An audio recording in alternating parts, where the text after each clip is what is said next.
Dok, kok bisa saya mengalami pengapuran? Kan usia saya baru 40, kan saya sudah minum susu banyak. Padahal saya nggak ada keturunan pengapuran.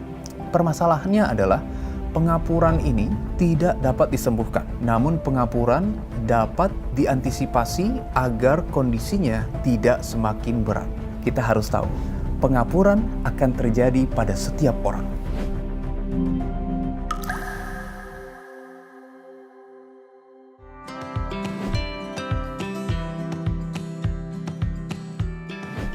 Pengapuran disebabkan karena satu proses degeneratif.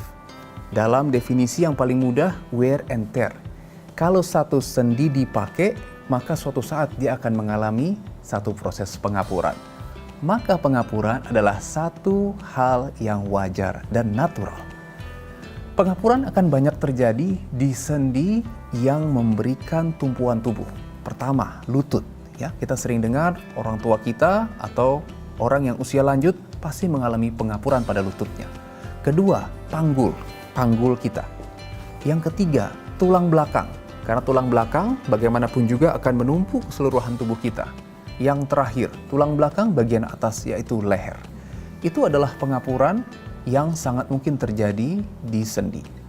Permasalahannya adalah pengapuran ini tidak dapat disembuhkan. Namun pengapuran dapat diantisipasi agar kondisinya tidak semakin berat.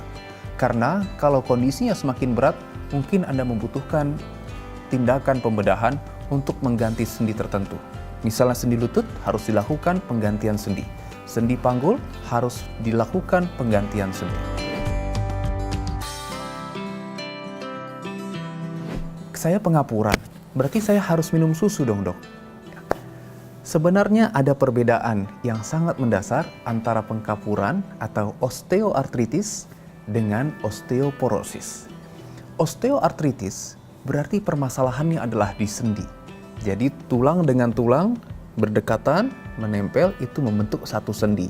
Sendi bahu, sendi leher, sendi panggul, sendi lutut, sendi kaki, dan semua yang lain nanti. Itu adalah sendi. Osteoporosis, permasalahannya adalah di tulangnya. Jadi tulangnya yang akan mengalami satu proses pengeroposan tulang. Bedanya adalah ketika yang terjadi masalah adalah di tulang, tulangnya keropos, dia tidak akan menimbulkan keluhan nyeri atau jarang sekali menimbulkan keluhan nyeri karena masalahnya adalah tulang. Namun beresiko jika Anda tiba-tiba terjatuh. Kita bisa bayangkan ketika tulang paha ini keropos, terjatuh, maka akan menimbulkan patah tulang. Namun pengapuran tidak akan menimbulkan patah tulang. Namun pengapuran menimbulkan keluhan nyeri. Jadi kita bedakan antara osteoporosis dan osteoartritis. Lalu susu untuk kemana? Susu, kalsium, vitamin D itu adalah untuk osteoporosis, bukan ke osteoartritis.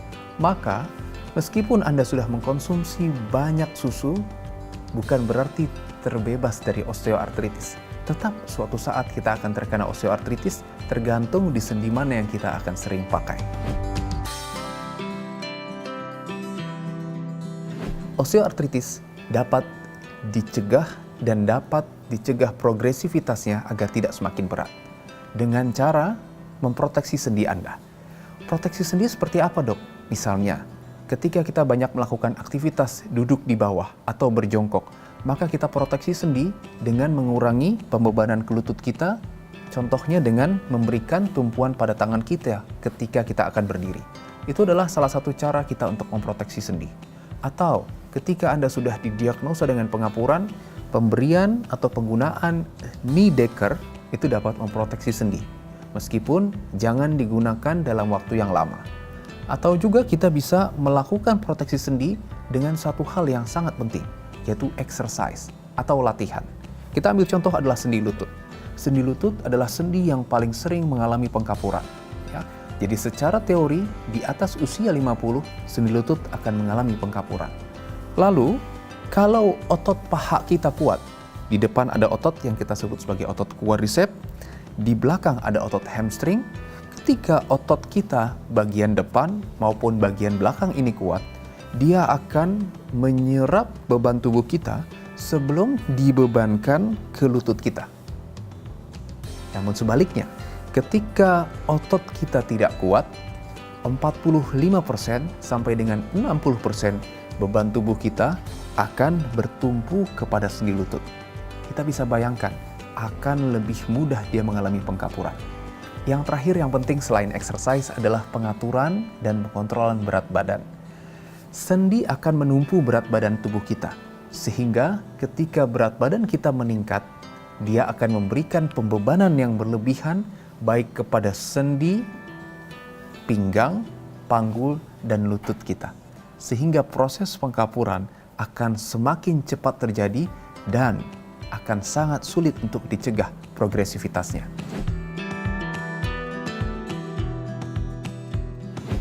Nyeri, itu adalah nyeri. Yang kedua, bisa terjadi pembengkakan, kemerahan, kemudian rasa nyeri, pembengkakan sendi, gangguan geraknya, yang terutama dirasakan di pagi hari ataupun ketika udara dingin. Yang juga menjadi keluhan adalah kita sebut krepitasi atau bunyi kretek-kretek. Banyak pasien datang, "Dok, kalau naik tangga, lutut saya berbunyi dok, kretek-kretek." Nah, itu adalah salah satu tanda pengkapuran.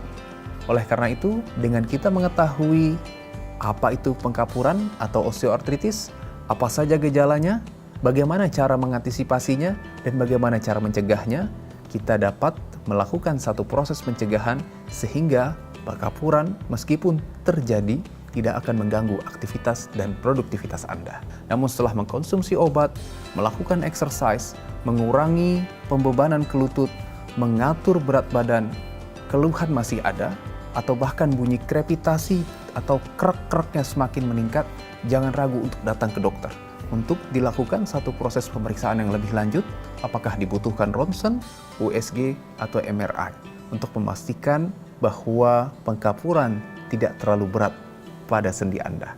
Sekian pembahasan mengenai pengkapuran dan bagaimana cara mengatasinya. Bersama saya, Dr. Ibrahim Agung, spesialis kedokteran fisik dan rehabilitasi. Sampai jumpa pada konten berikutnya.